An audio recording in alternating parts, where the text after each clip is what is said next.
the last thing we talked about was the formula for the geometric series, is that correct? All right. I'm going to jump back in at that.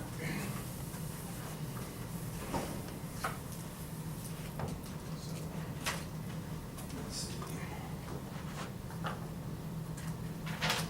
All right, so let's just start there again. So recall, this is 12.2 continued.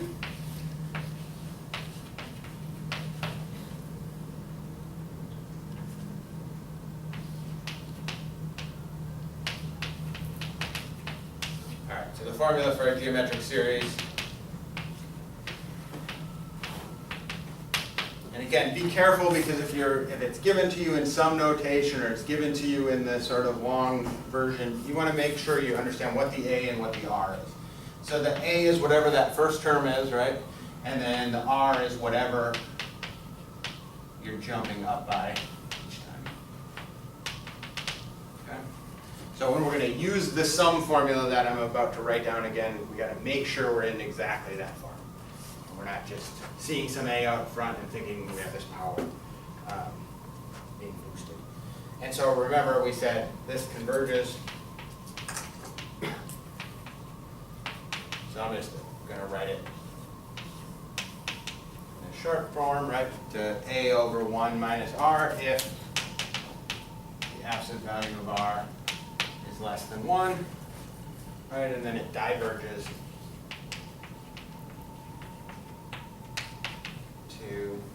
or diverges if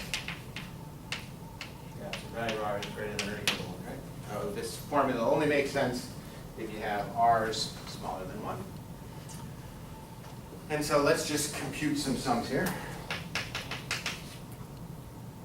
Well, let's say this. Determine if the following converges or diverges. I guess I probably should say if each of the following converges or diverges, but hopefully we'll get the case. And so this is the directions you're going to see over and over again. Eventually we'll put determine if something converges absolutely, conditionally, or diverges. But essentially this is the question we're always going to be asking.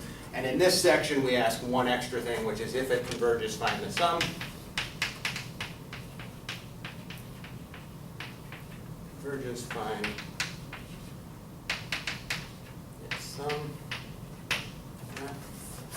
And so again, that only works because we have this formula here, and then we have those telescoping ones that we can find their sums as well. Okay. So let's just work on a couple. So some of these will be geometric series, some of them will be that sort of telescoping.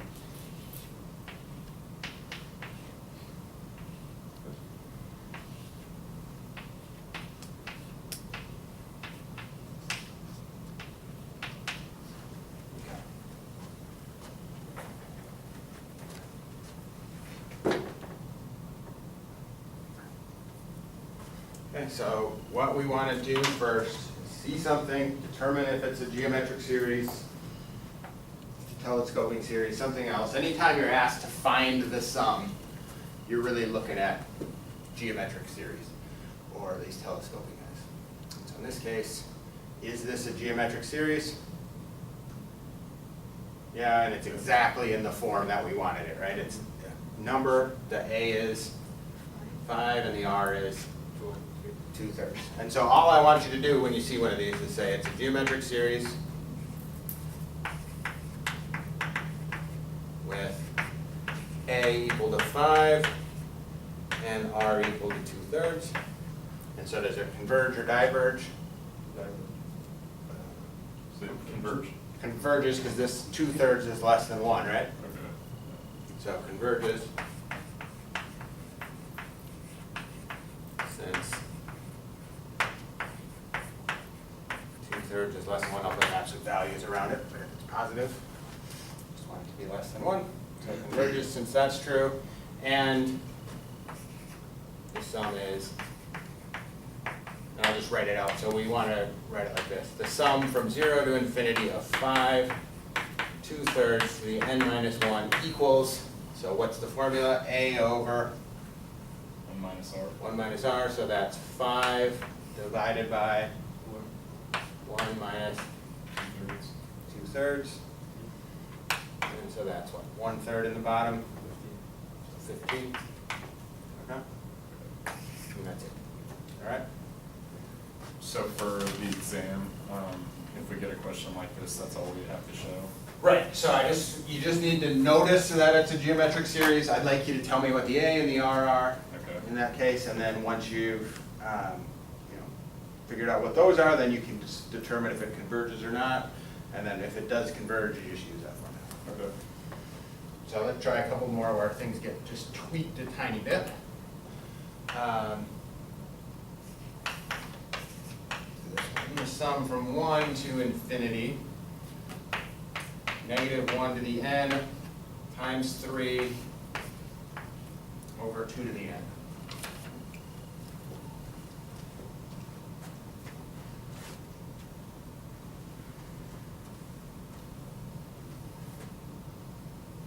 All right, I'm going to say right here,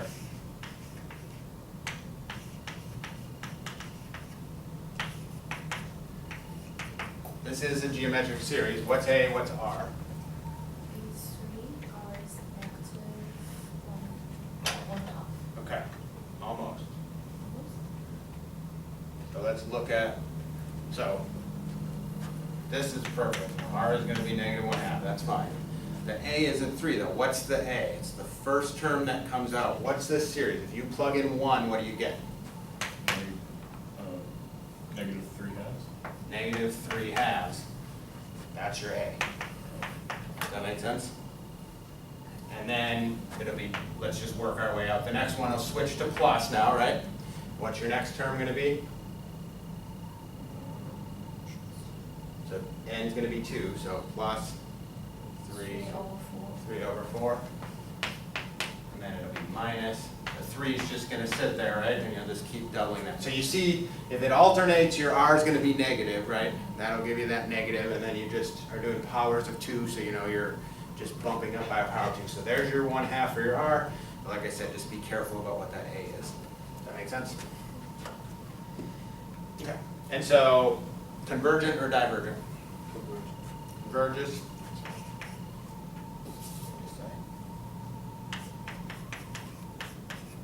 That's 1/2, right? The absolute value of that, so convergent. So converges, and I'll just write it all together. Converges to -3/2 divided by 1 minus, and then just be careful with your sign here. 1 minus -1/2, right? Okay, so what's that in the denominator?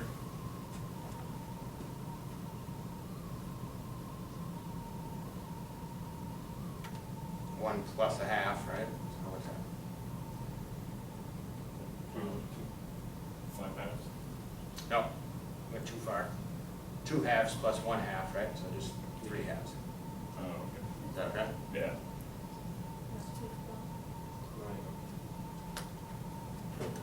Yeah, no, you're right. I'm right? Yep, so 3/2, I'll just write it up. -3/2 divided by another 3/2, right? So, -1. Okay? All right. Okay. Yeah. All right, let's try 1 or 2 more here.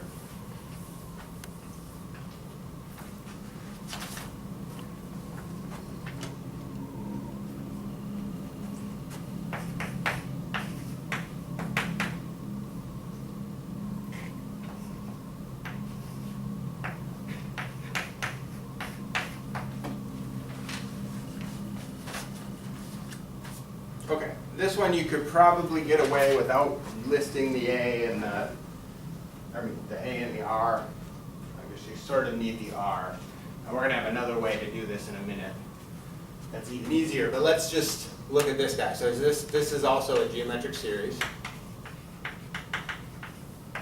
So look back at the last one and be careful. What's your A and what's your R here?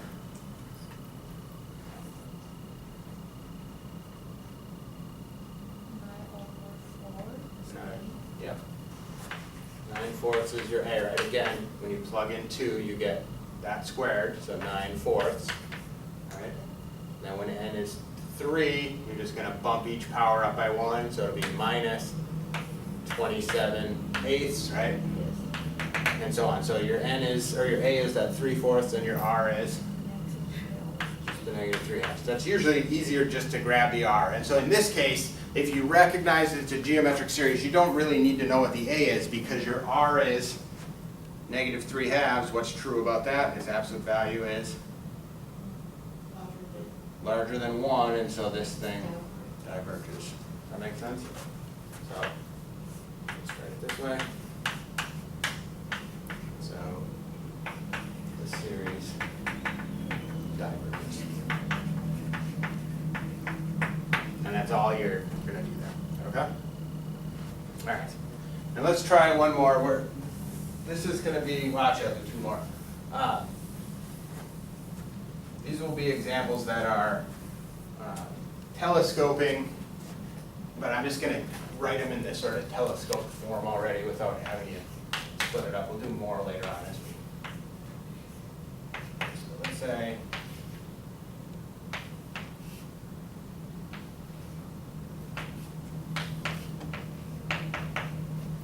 we'll keep it pretty easy, but this one will be just 1 step more difficult than the one we did last time.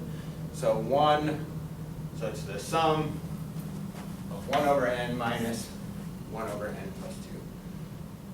And if you saw this problem on a test, you might be given, so if you get a common denominator here, I'll just squeeze it in right here. Let's write it off the side. 1 over n minus 1 over n plus 2. If you get a common denominator, you can check pretty quickly that that's just 2 over n times n plus 2. So you might see it in this form and have to split it up. We'll talk about that partial fractions decomposition later on. I guess if you've forgotten a little bit about that, but maybe I'll mention it real quickly. So if you had this one, 2 over n times n plus 2, what's the split?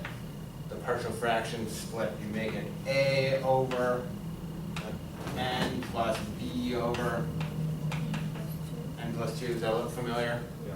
And then you go ahead and solve that, and you'll get your 1 and 1 in this case. But we'll do a couple more of those later on. But for right now, I just want to focus on the telescoping idea. So this time, we don't have a geometric series, right? So we can't use the geometric formula. You don't have a number being raised to higher and higher powers. So here, we really have to just resort to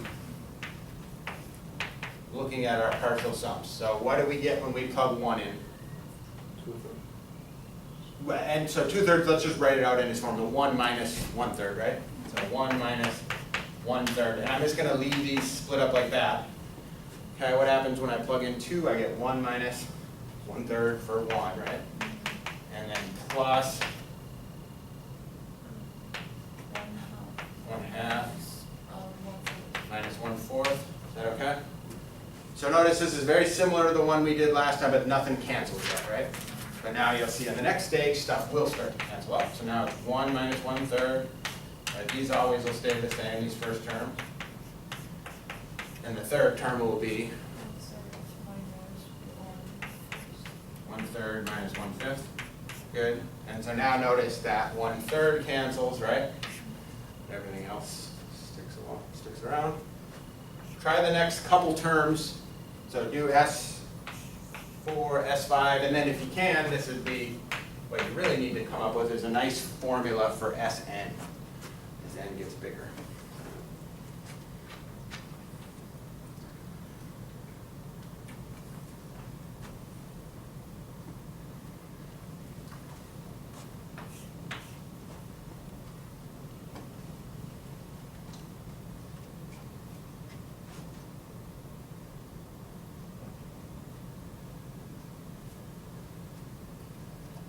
I'm going to write real small down here too. So this one becomes 1 plus 1/2 and then minus 1/4 minus 1/5. Right? Write the next ones in that form and look for a pattern that arises.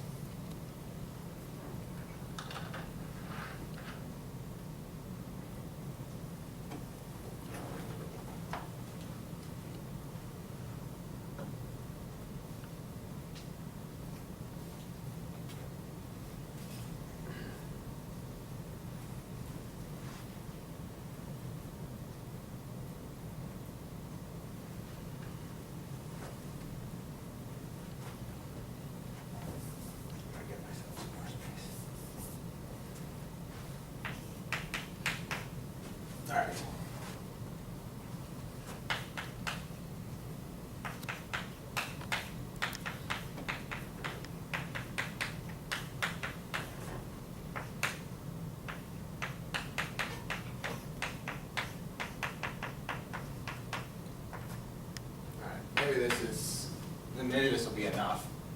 But what's this next term? So the 1/3 cancels, and then when we added in that 1/4, it cancels with the 1/4, the negative 1/4, right?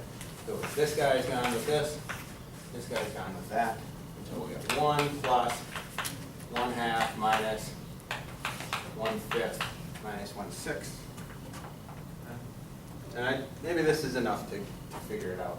If you don't see it, try a couple more terms, but in general, right, as you start adding in new things, our next term we're going to add in 1/5 minus 1/7, right? So the 1/5s will cancel, and you'll keep doing that. You're never going to get anything to cancel those first two guys, so they're going to sit there for the whole problem. And then what does it look like? When you're at 3, you're left with 1/4 and 1/5, right? When you're at 4, you get 1/5, 1/6. So what are we, at n, we should get minus 1 over n plus 1. n plus 1. Minus 1 over n plus 2. Good. Does that make sense? You're just 1 ahead and 2 ahead of your sort of counter that you're having. Does that make sense? Okay, and then we want to look at this, right? So to determine the sum, we want to take the limit, right? And so I'm just going to write this. So the definition, this one converges, but the definition of this sum, if it exists, is just the limit of the partial sums, and what are those, what's the limit of that Sn that's right there?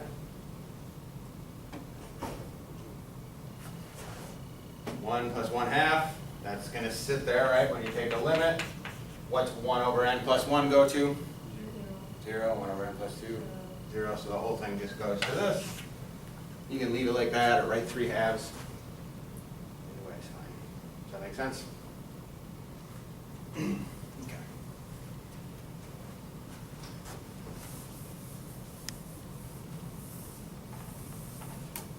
All right, so let's do one more. This one will be a little bit goofy, and if you think about this one for a minute, maybe you see the answer before. Yeah, let's start with it.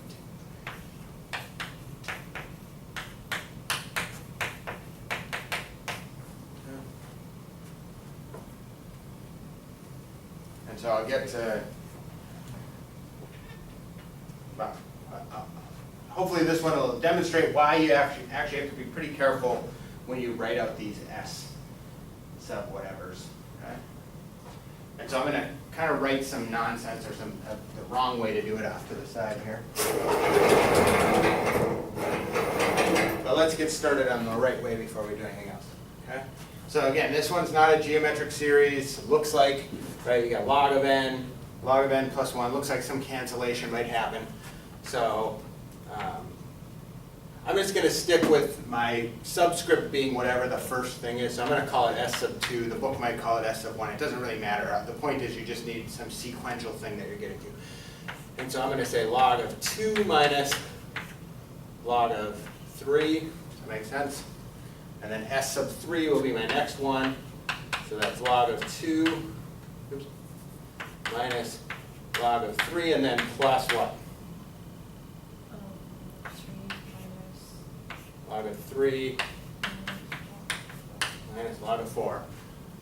Okay? And so the log of 3's cancel, right? And so you might do the same thing we did before. In fact, that's what I want you to do. S sub 4. Well, that should be enough. And then S sub n. But let me write over here. So this is what I see all the time when people write this down on a test. They look at this sum and they say, okay, this is log of 2 minus log of 3 plus log of 3 minus log of 4 plus log of 4 minus log of 5, right? Plus, and that continues on. So the log of 3's cancel, the 4's cancel, the 5's going to cancel, right? So what's the answer? Log of 2, right? That is not right.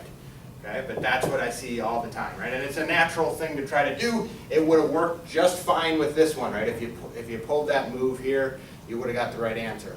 But what do you really get here? You get log of 2. Maybe I'll just jump ahead. So we're going to add in log of 4 minus log of 5, right? And so the 4's will cancel, so you're going to get that for your total there. And so in general, you're gonna get log of 2 minus log of n, right? Or n plus 1. Right, thanks. Does that make sense? Now, what's the limit of this? The limit as n goes to infinity of the s sub n's is, well, I'll just write it out. The limit as n goes to infinity of log of 2 minus log of n plus 1. So log of 2 is fine. What does log of n plus 1 do as n goes to infinity? It goes off to infinity, right? You just think of that graph I mentioned earlier. Right, there's its log. There's the graph of log. So this goes off to negative infinity. Does that make sense? And so this one should be said to diverge because that limit goes to infinity. So be careful.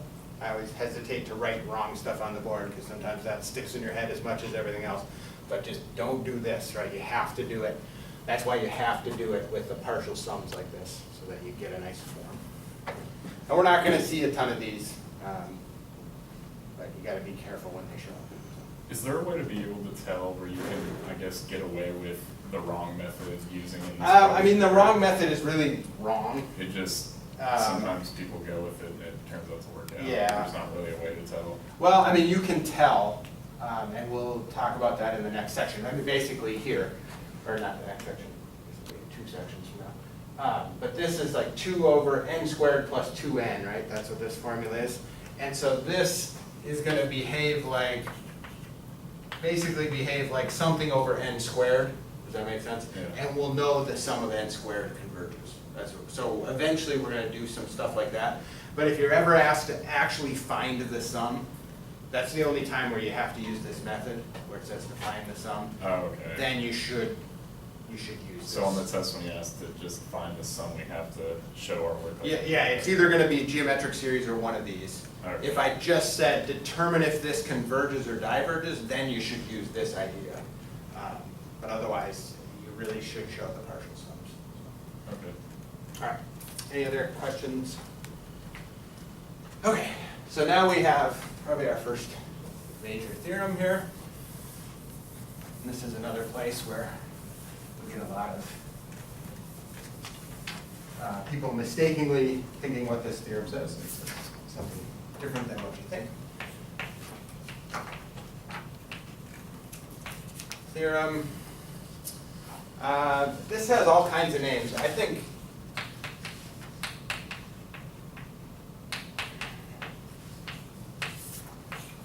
this is usually called the nth term test. And I think your book went with, yeah. Okay, so they call it the nth term test or the test for divergence. So I'll write them both up. Or the test for divergence. So the standard name is this nth term test.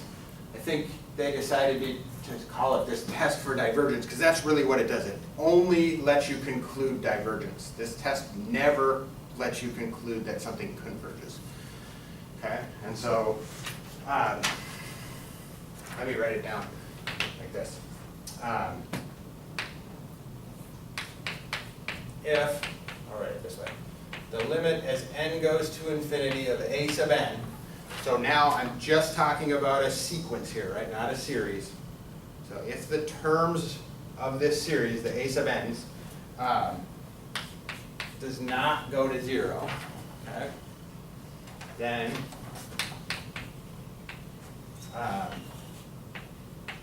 this series of a sub n's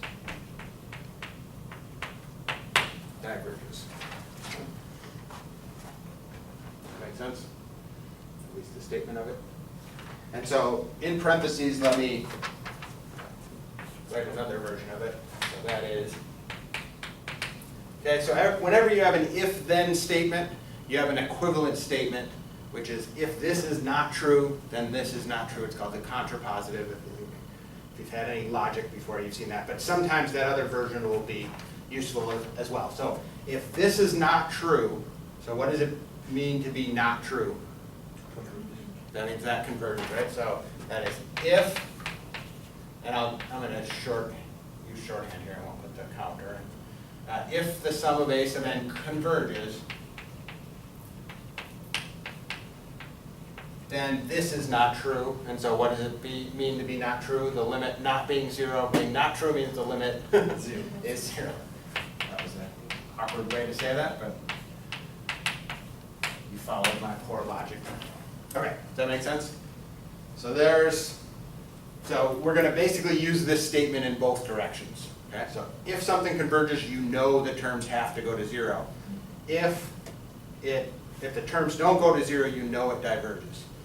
Okay. Trying to decide if I want to prove it or not. Yeah, let's do a quick proof here. I'm not too worried that you can recreate the proof, so just kind of follow along. You don't have to worry about all the details. But I want to just point out what it is. And so we're going to use this version, okay? So suppose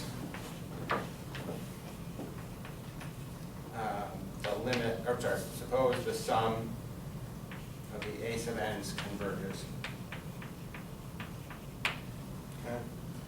And so I'm being a little bit lazy here. Converges, let's say, to s. Okay? Then the limit as n goes to infinity, and so again, I'm using the s sub n's. Those are always denoting the partial sum. So what is the limit of s sub n? If the sum goes to s, that's exactly what it means, right, for the limit of the partial sums to be s. That make sense? Okay. But then, maybe I'll write it this way. This limit is s, and the limit of s sub n minus 1 is also s, right? This sum is just one term behind, but as you go off to infinity, it doesn't matter. They're both going to go to the same thing, right? If you're one term back. Okay? And so what we want to compute is, what's the limit as n goes to infinity of a sub n? Well, again, s sub n is a1 plus up to an, right? S sub n minus 1 is a1 up to a sub n minus 1. And so a sub n is just s sub n minus s sub n minus 1. And now we just use our limit laws. If we know both of those limits exist,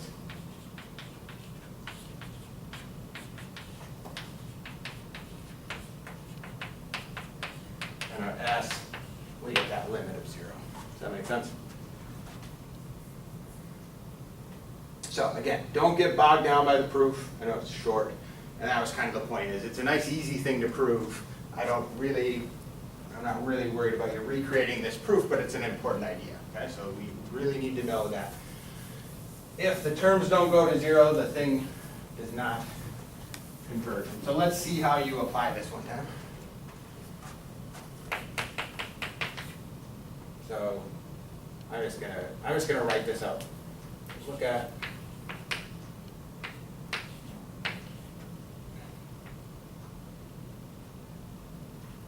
let's do 10 to the 5th plus 3n cubed plus 2 over 7 minus 5n to the 5th. Okay? So maybe I'll write direction. So we're going to show this thing diverges. We don't really have tools to check for much in the way of convergence right now, but determine if the following. I'm going to start abbreviating here. Converges or diverges. Okay?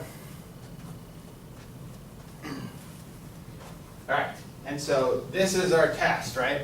And this is the first test you should apply to every single series. Anytime you see this question, does this thing converge or diverge? Your first thing you want to look at is, do the terms go to 0 or not? Okay? And so,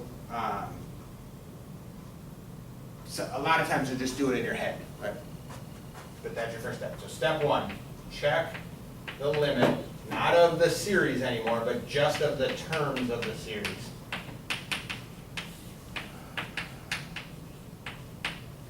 Okay? And so this goes a little practice from last section. I still want us to show all steps here for a couple more sections. Eventually you'll just say that's -1/5, but again, one more time of putting in the details. So if you want to show this I don't want you to use L'Hopital's rule either. What do? Multiply top and bottom by And 1 over n to the 5th, right? Whatever the biggest power in the denominator is. Okay? And then that whole thing cleans up. I know it's a little bit tedious, but I think it's valuable to remember what's actually happening here. You get that, and then you get 7 over n to the 5th minus 5. And so now that limit is 1 over negative 5, right? Everything else goes to 0. Negative 1 to the 5th. That is not 0.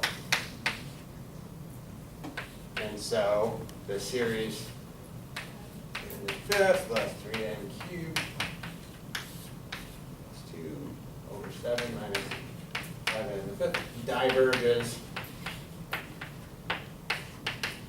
by the, I'm going to just call it the nth term test. I can't break my old habits, that's what I've always known it as. So, or the test for divergence, whatever one you consider. Does that make sense? And so this is where we're going to use this, and like I said, we're going to use it all the time. It's your first thing you always check. A lot of times you just kind of do it in your head and don't have to write it out. But and sometimes it's really hard to determine if those terms go to 0 or not, and so we'll have some ways where we'll skip it. But you should always at least consider that as your first step, if you can actually do it. And let me just make a note. So note.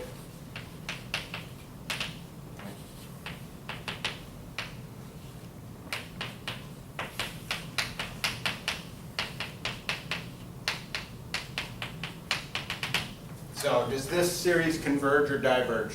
We did this last time. Diverges. This was the one we showed diverged, right? So this is the harmonic series.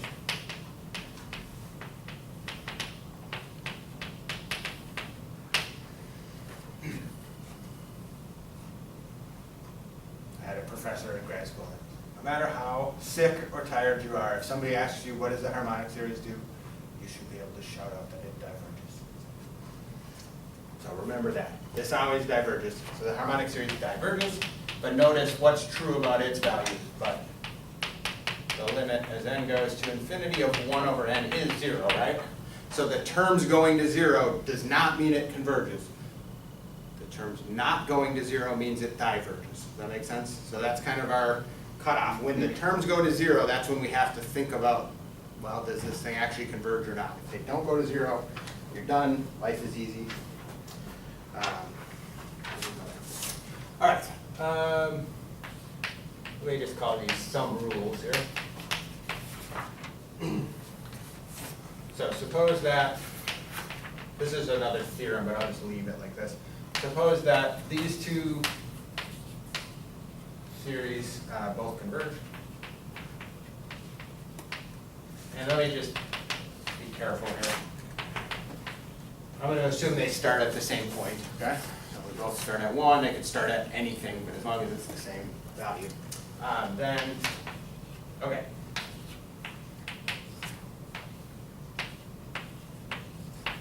So if you know that you can add up a bunch of a's and you get some number, and then you multiply each of those a's of whatever by a constant c, what do you think you get?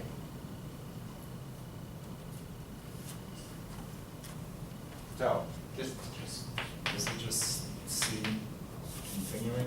If it's just, well, it'll be, so think about this. So say you had 1 plus, we'll do this one, 1/2 plus 1/4 plus 1/8, right? Whatever that sum is, let's just consider a finite sum now. If I took each of these and multiply them by 3, then I get the same thing as if I took 3 and multiplied it by the sum, right? And I can pull that out. Does that make sense? And so the point is, if the thing converges, you can do the same thing here. And so that, in sum notation, just means this. You can always pull a sum, a constant out of a sum. Make sense? And then the other one is just, if you know you can add up all the a's, and you know you can add up all the b's, well, if you want to add a plus b, you just get the sum of the A's plus the sum of the B's. Does that make sense? All right, and so let's just do one. Actually, I think I'll leave it at that. I think that should be good enough. All right, so I think that's a decent place to stop for 2.2, or 12.2, so.